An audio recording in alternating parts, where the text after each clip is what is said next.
Assalamu alaikum. Good evening and good morning from my side, ladies and gentlemen. Um, Welcome to this special live. I have a special guest. The guest liked by all of you, respected by all of you, created hopes amongst you once again. The gentleman. The name is Ivan Stefenec MEP, member of European Parliament and a member of subcommittee of European Parliament. Mr. Ivan Stefenec MEP, welcome to this live. Before you start, let me express my gratitude to you on behalf of American Bangladeshi and all Bangladeshis across the board. Your words, your statements, your commitment to the democracy, human rights, particularly your commitment you've shown to Bangladeshi people, the oppressed country that lost almost their democracy, human rights, law and order. And you've spoken out. Once again, thank you so much for your effort. Let me put it this one way. Welcome to this live. Well, thank you very much for your kind invitation. Hello, everybody. I'm so pleased to talk to you, and greetings to every Bangladeshian people because I love them. I visited this beautiful country a couple of years ago, and since that, I'm in love with Bangladesh. So really, it matters what's going on there, and my objective is also to talk about this on the European level. Thank you. Let me play a clip for you that your historical clip statements for Bangladeshi democracy and the deteriorating human rights situation. My name is Ivan Stefenec, and I'm a member of the European Parliament, a member of the Subcommittee on Human Rights. I'm deeply concerned about the deteriorating political and human rights situation in Bangladesh. Sheikh Hasina's government is carrying out brutal oppressive measures around the 12th general elections. So we know this because it's known, this speech known to almost all Bangladeshis, even in a remote village, people are talking about it. Could you tell us the background of this statement or speech? Well, background is that I'm in touch with Bangladeshi people who are in Bangladesh and who are also abroad, and I was just trying to get as much information as it's possible. So statement is based on information coming from Bangladesh and coming from people who provided me all the information, and it didn't come from one night to another. So it came from after many months getting information and after development, which is quite worrying in Bangladesh. So I decided to speak publicly because democracy matters, and I think also everywhere actually in the world, if people are suffering, we have to raise the voice, and it's important now to raise the voice in order to support Bangladeshi people because also they want to live in democracy. They would like to choose their future, so they should get the chance. Yeah, thank you so much for this statement. So the deteriorating Bangladesh, the democratic situation in Bangladesh is so worse, and it's getting worse day by day. At your level, from this great institution, European Council or EU, what are the strong measures, steps can be taken by the EU so that this government, this brutal authoritarian government can be stopped to go for one-sided election, which is they were on the way and crushing almost everything on the way to stop it? Well, situation is really not easy. There are human rights which are not kept, and we should not be silent about that. So we should talk. I think the major message which should go through is to go along the resolution which was actually adopted by the European Parliament calling for free and fair election in Bangladesh. I think that that's the key. So if we should go with some strong message, this is to organize free and fair elections, which is not easy. I know it is not easy. but this is the key for adopting democratic principles. People should choose their future, and they should make free choice. So, I mean, as you know, that the United States government in European Union, they are not sending, and the United Nations, they're not sending any election observers to Bangladesh to observe this one-sided election. So what could be the consequence, despite of having all of it, and she's going for this one-sided election? Do you think that the European Union should come forward and should take a very strict measures against this authoritarian government? Yes, definitely. The answer is yes. If elections would not be free and fair, and even the first fact is that there are no observers from European Union, which is quite worrying, because usually it's up to respective government to ask for observation. So it is the matter of Bangladeshi government, so which should invite the international observers, because every country which would like to prove the democracy, they should be interested in just inviting international observatory mission, basically. So if it is not the case, it would be quite difficult also to prove that election is free and fair.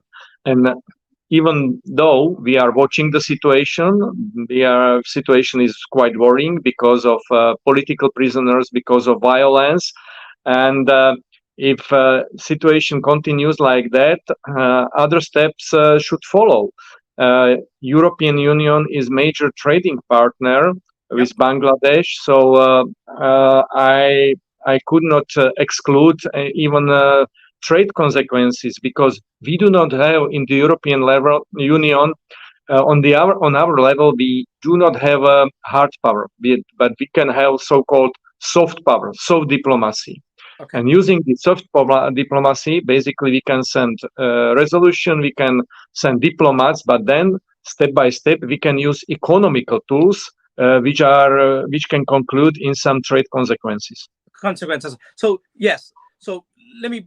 In addition to that, yesterday 6 congressmen and women in the U.S. Congress, they sent a letter regarding the garments industry in Bangladesh. I mean, that might have a big consequence, and we came to know that because they're thinking something different about it. So and then the United States government said they would use all the tools available to stop this authoritarian, because authoritarian and autocracy, United States government, they clearly said autocratic government is the national security for the United States of America. So as a result, they took it so seriously at this brutal government, and it says so many discrepancies, I mean, and the problems going on in and out with the government, with the United States government.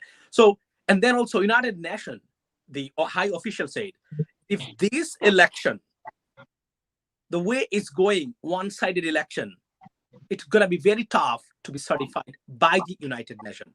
Now, from your perspective, European Union, you got tools. You just mentioned could be, trade consequences could be available for. Since authoritarian and autocratic government is the biggest problem, and let me put it this way: if this government, the United States government and the international bodies, organization can't stop her, people of Bangladesh, they already started to think about that we are under the female version of Kim Jong-un. So if she stays in the power, certainly we are heading to semi-Russian style government, which is already in place. Would you press or pressure the European Union to put forward something, the tools, financial, economical tools available for you to stop this kind of brutal and authoritarian government for the long-term betterment of the people of Bangladesh, and above all, for the democracy of the world? Yes, definitely. Those tools are on the table. We should talk about that, and we should use it wisely. Definitely, yes. And as you described exactly now, the situation also from geopolitical perspective in the world is not easy. Basically, it is the threat from autocratic regimes to democratic world.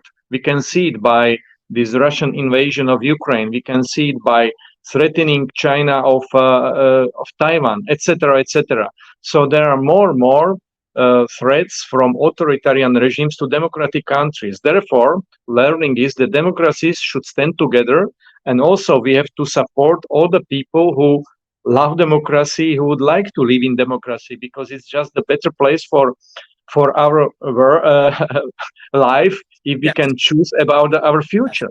So we have to support people. It's up to Bangladeshi people to choose who would represent them, but they should choose freely. If it is not the case, it is our duty also to help them to do that, because it is the best help to Bangladeshi people.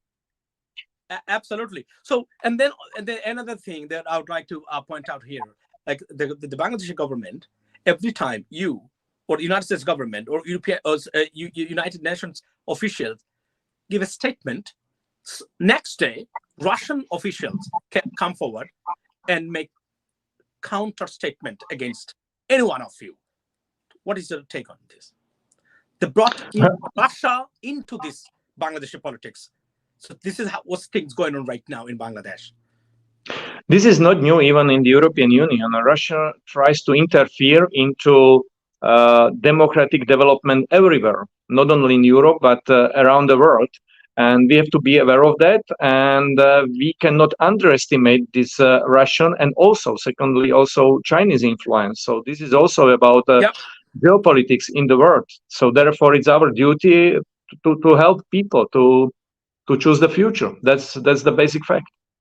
And you, in your statement, you mentioned the deteriorating human rights situation in Bangladesh. You see this picture. This is the father and son of a pro-democratic party, opposition party. Father and son, renowned lawyer. They arrested in the same handcuff. Their crime because they are opposing the government's one-sided election. What is the take on this picture? Oh, it's very strong, and so we have to help all political prisoners. As far as I'm aware, there are more than 15,000 political prisoners in Bangladesh. So it is absolutely unacceptable anywhere in the world that people are not able to say freely what is their ideas. So political freedom, freedom of choice, and freedom of speech. This is just the basic which we have to protect. We have in the European Parliament also quite strong tool, which is so-called Sakharov Prize for freedom of thought. So we are talking about basically freedom of speech and elementary freedoms across the world, and we try to promote examples of the basically heroes of freedom of speech and heroes who fight for future, for democracy. So I can imagine that in short future also Bangladeshi people will be nominated for that, because there are many heroes who are not giving up but who are fighting for freedom in their country, and I really appreciate it. Yeah, and it's the situation is so dire. I mean, almost 114,000 false cases they filed against the oppositions. Right now, total 39,000 people, opposition's activists, are in prison. And recently, within 1 month, they arrested 20,000 people. So this is one of the very, like I say, in your statement, what you actually put it through. Trust me, everyone, how much accurate. Look like the minister came forward and proved that how much right you are. Let me put it one clip recently that surfaced and escalated like what is the sparkling situation in Bangladesh. Please listen to it. I'm going to be in English. 20,000 গ্রেফতার না করলে কি বাংলাদেশে আজকে এই গাড়ি চলতেছে এখন হরতালের দিন আপনি গাড়ি দেখতেন যে এর ছাড়া আমাদের জন্য কোনো গত্যন্তর ছিল না, কোনো অল্টারনেটিভ ছিল না। যেটা করেছি আমরা চিন্তা ভাবনা করে করেছি। Okay, so this is a think tank of Awami League, the agriculture minister of this government right now. He said 2 days ago in a live show, we had to arrest 20,000 oppositions to conduct our one-way election. Otherwise, there could be the biggest hurdle, which went viral and across the board right now, home and abroad. And he confessed that it wasn't just because they committed crimes against anything. It was their plan, and this coordinated plan they executed by arresting those pro-democratic activists and opposition that you put in your statement. And how much true? And he proved it once again. What is your thought about this video? Well, definitely it's totally unacceptable, and it is another proof that the development is worrying. Development is very worrying, and we will take it into consideration, even this statement. And definitely we will publish the statement after election. Yes, I would definitely send this clip in with English subtitle, because he clearly said it was well planned, that you put it in your statement, that how the arresting opposition, look at that, how much true you are, how much correct you are. The minister proved it 2 days ago. We arrested them with well coordination, well planned, so that we can conduct our one-way authoritarian election. So I would request you to put it on record and keep it on record. Also, I would send this copy to you so that you can use it as a reference. Then come to the Begum Khaleda Jia. You mentioned in your speech Begum Khaleda Jia in prison. She's been in prison for a long time, falsely, with false accusation. They said 2 crores, almost 200,000 euros or something like that. She didn't take this money. The money was displaced, money is still there. And it is proved that they did it because they didn't want to see her outside. There could be a big hurdle for them to conduct this authoritarian election or authoritarian behavior in Bangladesh, or can establish this authoritarian regime in Bangladesh. So in terms of Begum Khaleda Jia, it is once again proved that because they felt threatened by her, and the presence of her son, Mr. Janab Tariq Rahman, who is in exile in United Kingdom. So this is the brutality on oppositions being carried out by this government every single day. And you said rightly, the European Union and the United States and United Nations, if these 3 bodies, 2 bodies, one in big countries, even Australian Senator Abigail Boyd, you heard about that? She put a statement to sanction Bangladeshi government and the high officials in Bangladesh, Ms. Abigail Boyd. So Senator Abigail Boyd. So it's a strong statement coming out from all bodies. My question is, and the request to you on behalf of Bangladeshi people, and the former U.S. ambassador, Dan Mozina, ambassador to Bangladesh, Dan Mozina said, this is not an intervene, this is not an interference, this is friend helping friend. And it is our responsibility, because if they drown in authoritarianism, it's going to be over for the people of Bangladesh. Please. Exactly. This is the point. This is the point, that democracies should stand together, and not only democracies, but people who love the democracies. And I do believe that most people in Bangladesh love democracy, and they would like to think about the future. Definitely. Yeah. And the situation with former Prime Minister, Madam Khaleda Zia, is also worrying, because it is clearly there is political background because of her arresting, and there is also some concern about independence or not independence of judiciary system, which is also one of the key pillar of democracy. So this is something which also should be taken into consideration. So there are more and more cases, more and more points which should be basically looked at, and we will definitely not give up, and we will follow still this situation in Bangladesh in order to help Bangladeshi people. And recently, the Economist, they put it in an article, and they're urging European Union, United Nations, United States, do not give up. Exactly the same word. Do not give up. If you fail this time, the democracy of this world will be failed. What is your take? Yeah, my point is that also not only EU and US, but also more countries should cooperate together. And there is, I think, the need for international coordinated action. I think we should talk more on the international level. What should be our attitude towards Bangladesh? So it should be more powerful if it is coordinated action and not only, let's say, the separate position by US or EU. So one of takeaway is that we will put it on the international level. What should be our common coordinated action? So, I mean, the next point I'm coming to that United States government, they brought up a special visa regulations restrictions for the officials for violating human rights and destabilizing democratic process in Bangladesh. Would you pressure anything similar from the EU?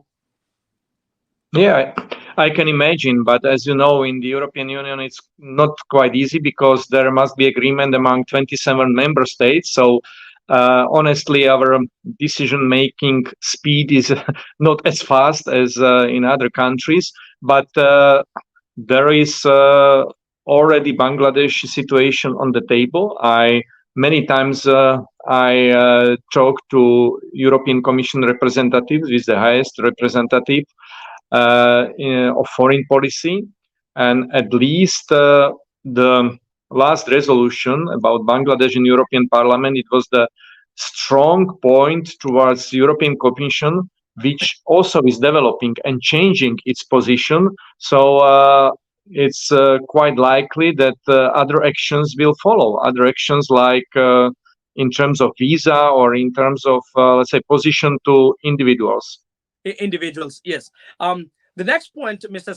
Stefenec. So one of the things brought by the United States State Department against this brutal authoritarian regime is called a deep fake propaganda. For example, they spread it against you as well, because as soon as you put the statement, they said you are the result of lobbying by BNP Jamaat. You got it right. So United States government, State Department, they brought it up and they said we are very aware of concern because they spread so many propagandas against the United States government. They said senators, I mean at least 10 senators, congressmen and women, whatever they did to this authoritarian regime or to action against this government, this because of heavy lobbying by the BNP Jamaat. What is your take on this extreme character assassination attempt by this brutal regime? Well, it is a typical sign of every brutal regime to spread disinformation about the people who express freely their ideas and their positions. So I'm not afraid at all. I've got this experience even with my former life, because I spent half of my life in totalitarian regime. My country was not free. It is only free for roughly 30 years. So yes. I got this experience that every person who expressed freely something was immediately the enemy of the regime. Yeah. But I'm not afraid, and nobody should be afraid of express freely respective positions. And I'm sure if people are not afraid, they will win, because the objective of every authoritarian regime is only to spread the fear and try to basically penalize and try to say something wrong and try to spread fake news about potential enemies. But we are not enemies. Those are enemies who represent autocratic regimes, totalitarian regimes. We are just supporters of people who would like to live in a free world and in prosperous world. And I'm absolutely sure that most people perceive democracy as the chance for better life, and that's the point. That's right. So the another point, because it's a great opportunity to share with you at the same time. Whoever opposing, they're putting in jail, as you know, that the ministry said we executed is with great coordination. Some people we see they imprisoned for false flag operation is called terrorism. Sometimes every now and then we hear in Bangladesh, this house been raided by the security agencies of this government because they have got some terrorists and stuff like that. I can tell you that Bangladesh is a very modern Muslim dominant country. very, very modern Muslim dominant country. They hate this kind of stuff. There is no place in Bangladesh, anything like that. But they stage it to show you, people like you, particularly the Western country, Western people who, to be honest, speak out against this brutality. I would like to know your opinion about it. Well, I think this is just the same point. We should not give up. We should, people who allow freedom should stand together, and we should support each other. We should not give up about any suppression, about any kind of enemies. We should not give up, even despite some pressure from autocracies, because we know that we have the authority to spread the freedom, and all the people who like to be free, they should be encouraged and not suppressed. So my last question to you, you mentioned in your video statement that they're looters, a very strong word against them. And we use this. The people of mass people of Bangladesh, they use, they're the looters. I mean, so they laundered almost 11.1 million crores dollars. It's like a $61 billion total laundered into different countries. Vast majority of that money landed in Europe and some other countries as well. Vast majority, particularly in Europe, because there's some offshore banking. As you know, you were in this sector, right? You're an economist. I know that you used to work in this field. So what measures the European Union could take to confiscate this amount of illegal obtained money, which is landed in Europe? Well, potential action is to freeze the assets. We have this experience with Russian assets, which has been frozen already in the amount of 200 billion euro. So we have legal tools already, and we have some experience to do. So it is just up to the political decision whether to go ahead or not with this. But if we decide, the potential action is to freeze this money, to freeze the assets. Mr. Stefenec, thank you so much for coming here. I really appreciate that. And also, I cannot put those gratitudes in words in your presence. How much people liked it, and people will like it and watch this video. Almost over 700 people right now on this live, they're watching you. They express their gratitude. You can see that. I mean, on my screen, the people are there. They express their gratitude towards you for your presence here and coming out and speaking on behalf of them. They are struggling right now to restore their democracy. And my request to you on behalf of all Bangladeshi people, please do not stop your effort to restore democracy in Bangladesh. The people of Bangladesh, the nation will be grateful to you forever. And the generations to come will be grateful to you forever as well. Because they lost hope because of that. And you said that you're going to fight back. They do not be elevated just because there is a fears and deep fake propaganda against you, and those are speaking out. And you said you will be stand by the people of Bangladesh, democracy and human rights, right? Oh, definitely, I can promise this to you and to all Bangladeshi people with pleasure. I will always keep for human rights everywhere, particularly in Bangladesh. So we will not give up. We are together. Thank you so much, and highly appreciate it. And let me let's not forget that. Please pass over my thanks, gratitude towards Miss Veronica, who organized everything on behalf of you. Thank you, and have a blessed day and happy holiday. Thank you. Thank you very much. All the best. Thank you. So, ladies and gentlemen, আপনারা যারা দেখলেন mister Ivan স্টেফেনেক উনি এসেছেন এবং উনি এখানে বলতে চেয়েছেন যে উনার প্রচেষ্টা যতটুকু আছে ইউরোপিয়ান ইউনিয়নে, উনি স্যাংশনের কথা বলেছেন, ট্রেড বাণিজ্য নিষিদ্ধকরণের কথা বলছেন, উনি ইন্ডিভিজুয়ালি এদের উপর স্যাংশনের কথা বলেছেন। উনার লেভেলে, ইউরোপিয়ান ইউনিয়নের লেভেলে যত কিছু জুরিসডিকশনে যত পদক্ষেপ আছে, প্রত্যেকটা পদক্ষেপ উনি বাংলাদেশের মানুষের পক্ষে, ডেমোক্রেসির পক্ষে, হিউম্যান রাইটস এর পক্ষে উনি নিবেন, এই প্রমিসটা উনি করে গেছেন। এবং উনি এটা প্রমিস করেছেন যে উনি বাংলাদেশের মানুষকে বলবেন না যতক্ষণ পর্যন্ত বাংলাদেশের গণতন্ত্র প্রতিষ্ঠিত না হয়। উনার fight for the people of Bangladesh, democracy of Bangladesh, human rights situation in Bangladesh will be on and on. Once again, thank you so much. Have a blessed day. Assalamu alaikum.